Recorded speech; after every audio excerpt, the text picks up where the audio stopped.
তোমাদেরকে ধিক্কার, এবং আল্লাহ ব্যতীত যার উপাসনা করো তাদেরকে ধিক্কার। তোমাদের কি কোনো জ্ঞান নাই, বুদ্ধি নাই, বিবেক নাই? তোমার বিবেক হারিয়ে ফেলেছে, তোমাকে পাগল নাকি? একটা আবার চিন্তা করেন, সমস্ত ইরাকের মধ্যে সব কাফের একজন মানুষ, তিনি হচ্ছেন ইব্রাহিম। সুবহানাল্লাহ। হে ইব্রাহিম গোটা জাতির সাথে লড়ছে, কাকে নিয়ে বলেন তো? বলেন, আল্লাহকে নিয়ে। এক মুসা মিশরবাসীর সাথে লড়েছে, ফেরাউনের সাথে লড়েছে, কাকে নিয়ে বলেন তো? আল্লাহকে নিয়ে। এক নবী মুহাম্মদ রাসূলুল্লাহ সাল্লাল্লাহু আলাইহি ওয়াসাল্লাম গোটা মানব মণ্ডলী, গোটা বিশ্বের সাথে লড়েছে, কাকে সাথে নিয়ে? আল্লাহকে সাথে নিয়ে। ভয় ছিল, আমরা সামান্য একটু কিছু করতে গেল আমরা বড়ই ভয় পাই। অমুকে কি বলে ফেলে, অমুকে কি করে ফেলে, অমুকে ফাঁসি দেয়, অমুকে আমার জেল খাটাবে নাকি, অমুকে ঘর থেকে বের করে দিবে নাকি, অমুকে আমাকে শেষ করে দিবে নাকি, আছে না নাই? ইমান বৃদ্ধি। এই জন্য বলেছেন তোমার বাবার দিকে তাকাও। আজরকে ধমক দিয়েছিল যে তোমার ঘরে আমার শত্রু পয়দা হয়ে গেল। আজর বলেছিল আমার ছেলে পাগল হয়ে গেছে। সুতরাং উপাসনায় গেলে, ওই যে ময়দানে অনুষ্ঠান হচ্ছে, মেলা হচ্ছে, ওই মেলার ময়দানে গেলেই তার মাথা ঠিক হয়ে যাবে। মেলার ময়দানে নিয়ে যাওয়ার জন্য আজর বলল, ইব্রাহিম আলাইহিস সালাম কি বললেন? فقال إني سقيم, আমি অসুস্থ, আমি যেতে পারবো না। আসলে ইব্রাহিম আলাইহিস সালাম সুস্থ ছিলেন। কেন বলেছিলেন অসুস্থ? ইব্রাহিম আলাইহিস সালাম যখন দেখতে পেলেন একজন নবী, তার চতুর্দিকে আল্লাহ ব্যতীত উপাসনায় করা হচ্ছে কোনো মূর্তিকে, ইব্রাহিম আলাইহিস সালাম মানসিকভাবে অসুস্থ হয়ে গিয়েছিলেন। আজও যেমন, বাবা যেহেতু তুমি অসুস্থ, এই রাজপ্রাসাদে যত মূর্তি আছে সমস্ত মূর্তিগুলি তুমি পাহারা দিবা। ঠিক আছে বাবা, আমি সুন্দরভাবে সব দেখে রাখবো। আল্লাহ বলেন ফাতাওয়াল্লাউ আনহু মুদবিরিন। এই কথা বলে আজর সহ সব বাহিনী যখন ময়দানে চলে গেল, ফারাইনা আলিয়াতিহিম ফাকালা আলা তাকুলুন। আল্লাহ বলেন আমার ইব্রাহিম সবাই যখন চলে গেছে, উপাসনায়ের ভিতর প্রবেশ করলো, যাইয়া দেখে ওইখানে প্রত্যেকটা মূর্তির সামনে অসংখ্য খাবার। ইব্রাহিম বললেন ফাকালা আলা তাকুলুন, তোমরা খাচ্ছ না কেন? এত খাবার, মাছি মশা এটার মধ্যে বসছে, তোমরা খাচ্ছ না কেন? মালাকুম লা তানতিকুন,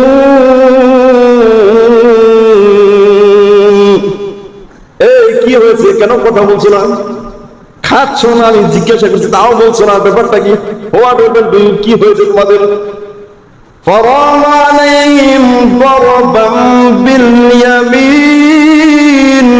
আল্লাহ বলেন প্রবল রাগান্বিত হয়ে আমার ইব্রাহিম তাদের প্রতি ঝাঁপিয়ে পড়লেন।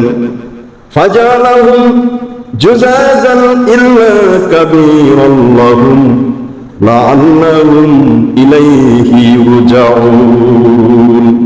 একেবারে সমস্ত মূর্তিগুলি ইব্রাহিম ভেঙে চুরমাচুর করে দিলেন।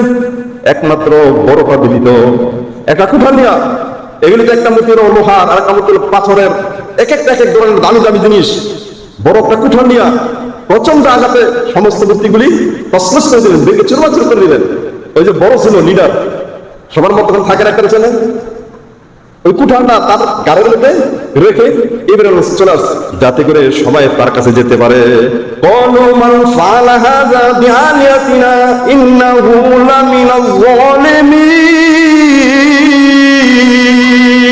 ওই পাপিষ্ঠ যখন ওই ময়দান থেকে অনুষ্ঠান শেষ করে আসলো, এসে দেখে এই সমস্ত মূর্তিগুলিকে ভেঙে চুরমাচুর করে দিয়েছে। কে ঘটনা ঘটাইল? অবশ্যই সে বড় জালেম। জালেম ছাড়া আমাদের উপাসনায়, আমাদের দেবতাদের সাথে এরকম আচরণ কেউ করতে পারে না।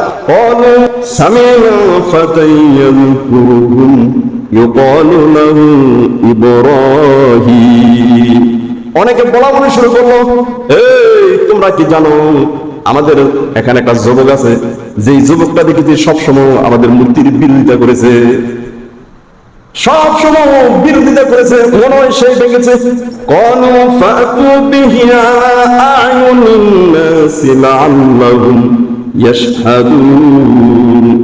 যদি তাই হয় তাকে ধরে নিয়ে আসো, আমরা সবাই সাহায্য হয়ে যাই।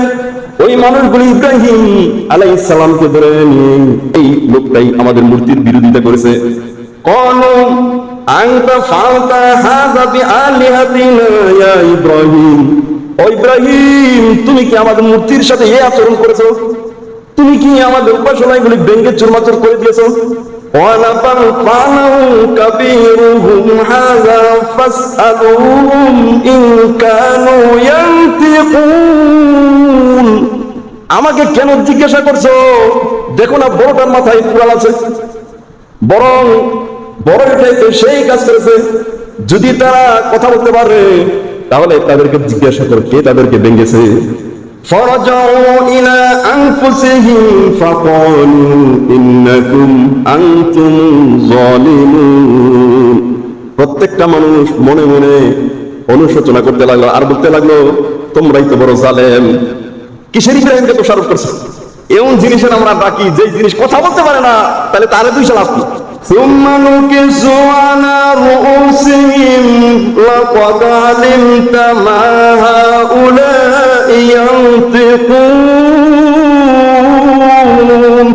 আল্লাহ বলেন সব পাপিষ্ঠ নতশিরে বলা বলি শুরু করলো, ও ইব্রাহিম তুমি তো ভালো করে জানো তারা কথা বলতে পারে না। আফাতা'বুদুনা মিন দুনিল্লাহ, যদি কথাও না বলতে পারে তোমরা কেন এরকম জিনিসের ইবাদত করছো আল্লাহ ব্যতীত? মা লা ইয়ানফাউকুম শাইআন ওয়া লা ইয়াদুররুকুম, যে তোমার কল্যাণও করতে পারে না অকল্যাণও করতে পারে না। ইব্রাহিম ডাক দিয়ে বলেন উফিল লাকুম ওয়া লিমা তা'বুদুনা মিন দুনিল্লাহ, ধিক্কার তোমাদেরকে, তোমাদেরকে ধিক্কার, এবং আল্লাহ ব্যতীত যার উপাসনা করে তাদেরকে ধিক্কার। আফালা তাকিলুন, তোমাদের কি কোনো জ্ঞান নাই, বুদ্ধি নাই, বিবেক নাই? তোমার বিবেক হারিয়ে ফেলেছো, তোমাকে পাগল নাকি? একটা বার চিন্তা করেন, সমস্ত ইরাকের মধ্যে সব কাফের একজন মানুষ, তিনি হচ্ছেন ইব্রাহিম। সুবহানাল্লাহ। এক ইব্রাহিম গোটা জাতির সাথে রয়েছে। কাকে নিয়ে বলেন তো? বলেন আল্লাহ কি নিয়ে? এক মুসা মিশরবাসীর সাথে লড়েছে, ফেরাউনের সাথে লড়েছে। কাকে নিয়ে বলেন তো?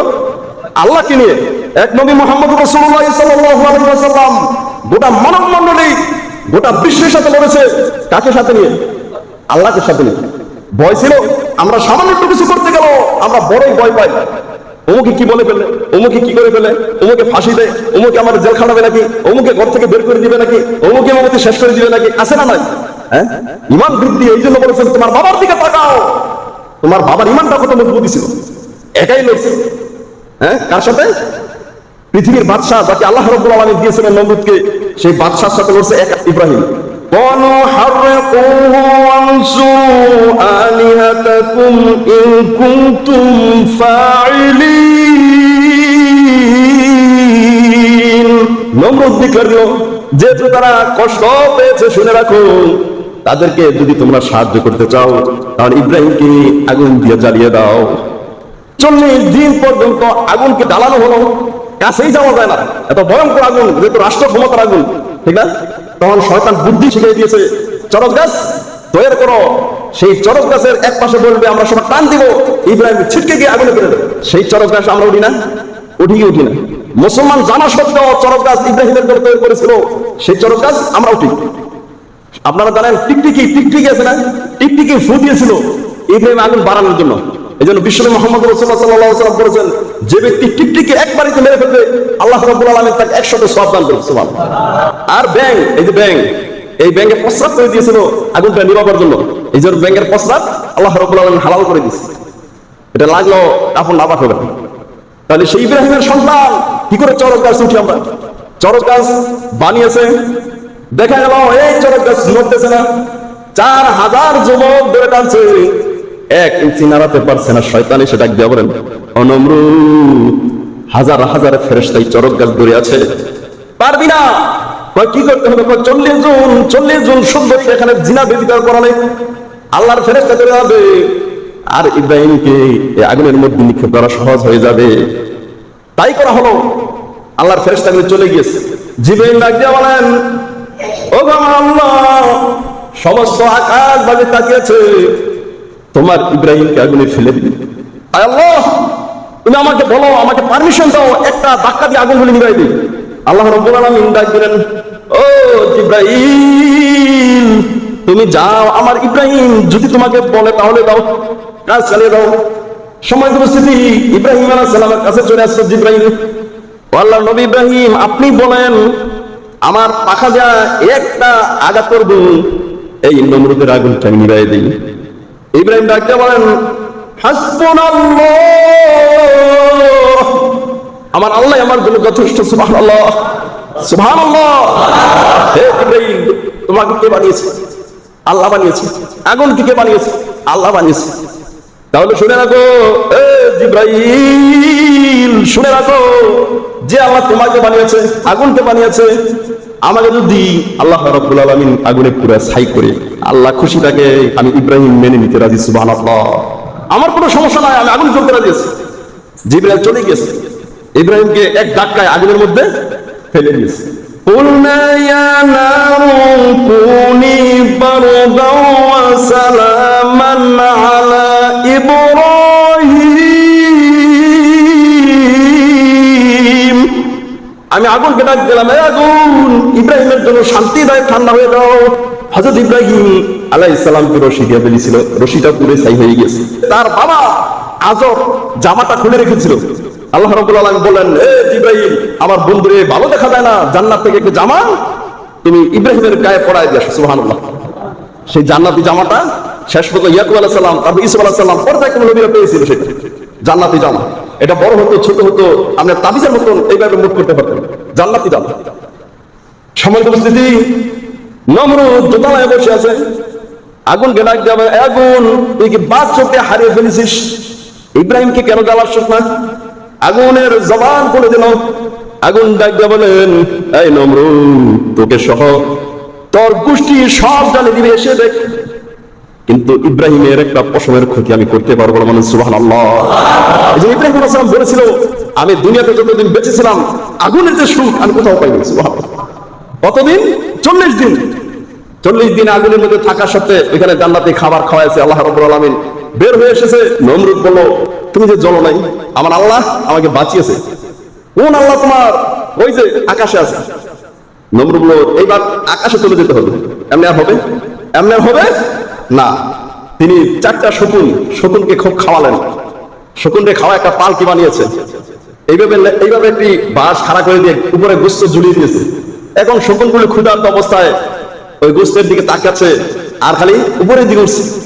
শয়তান বলে দিয়েছে যে এই জায়গায় গেলে আপনি আফসা দেখবেন, ধোঁয়ার মতো দেখবেন, মনে করবেন ওইখানে আল্লাহ আছে।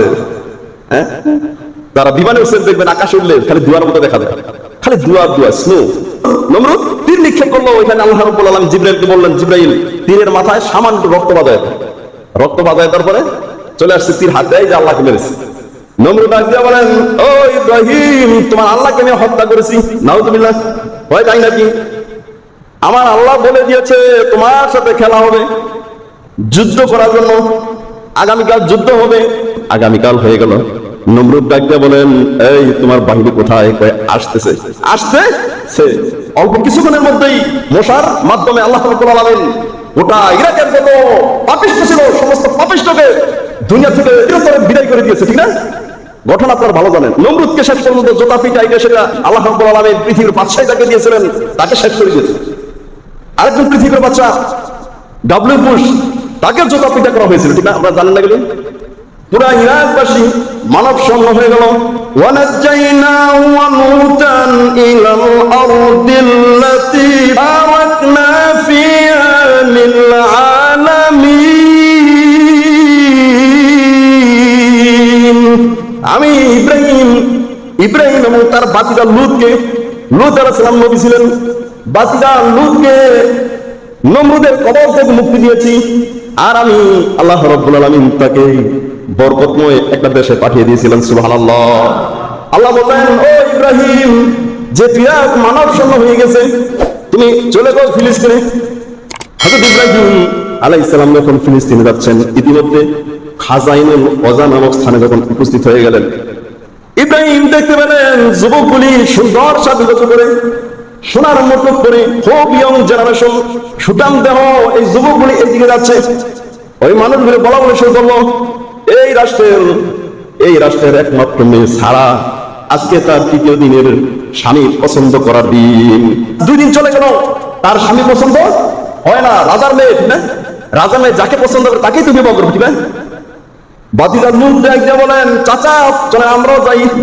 এবার না, আমরা হুজুর, আমরা হুজুর কই না, চলেন আমরা একটু যাই দেখি না কি অবস্থা। ইব্রাহিম আলাইহিস সালাম 2 রাকাত নামাজ পড়ে রাখতে বলেন, আমার আল্লাহ, তুমি যদি পারমিশন দাও তাহলে এই খাজাইন নামক রাজ্যের ওই রাজপ্রাসাদে যেতে চাই। আল্লাহ বললেন, ও ইব্রাহিম, এই রাজকন্যা আজকে তোমার জন্য রেখেছি। সুবহানাল্লাহ। কিরে বাতিজা, আল্লাহ কি বললো? খবর তো খুব সুন্দর। হ্যাঁ, চলে গেল হযরত ইব্রাহিম আলাইহিস সালাম যখন লাইনে দাঁড়াতে যায়, এই তুমি হুজুর, তুমি কি হুজুর? আমার পাশে দাঁড়াইলে আমারও মান সম্মান যাবে। দেখা গেল কেউ তাকে স্থান দেয় না। একেবারে ইব্রাহিম আলাইহিস সালাম লাইনের শেষে কাতারে দাঁড়ায় গেলে একেবারে লাস্ট প্রান্তে নেমে আসলো রাজকন্যা। এসে একজন করে দিয়ে তাকায়। সবাই কেউ মালা নিয়ে আসছে, কেউ ওমর করে দেয়, আমার মাথায় মালাটা পরায় দেন। সম্মানিত উপস্থিতি, এক এক করে কাউকে যখন পছন্দ হয় না, দেখা গেল শেষ প্রান্তে যে মানুষটা ইব্রাহিম আলাইহিস সালামের গলার মধ্যে সে মালাটা পরায় দিলে। সুবহানাল্লাহ। এখন ইব্রাহিম আলাইহিস সালাম রাজকন্যা রাজার মেয়ে বিবাহ করে ফেললেন। ওই রাজা ডাক দিয়ে বলেন, বাবা ইব্রাহিম, এই রাজ্যটা তোমাকে দিয়ে দিলাম। হযরত ইব্রাহিম আলাইহিস সালাম ডাক দিয়ে বলেন, আমি তো রাষ্ট্রনায়ক হতে দুনিয়াতে আসি নাই, আমাকে চলে যেতে ফিলিস্তিন। চলে গেল ফিলিস্তিন ইসলামের দাওয়াতি কাজ শুরু করলো। যখন দেখা গেল ওই ফিলিস্তিন মানুষগুলো মহামারীতে মরে গেল, সব মানুষ চলে গেল মিশরে। আল্লাহ রাব্বুল আলামিন ডাক দিলেন, ইব্রাহিম, এই ফিলিস্তিন ছেড়ে তুমি মিশরে চলে যাও। তাহলে ইসলামের কাজের জন্য আমরা ঘর থেকে বের করতে হবে হাজার হাজার মাইল দূর, ইরাক থেকে ফিলিস্তিন, ওইখান থেকে মিশর। ইব্রাহিম আলাইহিস সালাম তার স্ত্রী সারাকে নিয়ে চলে গেল সেখানে।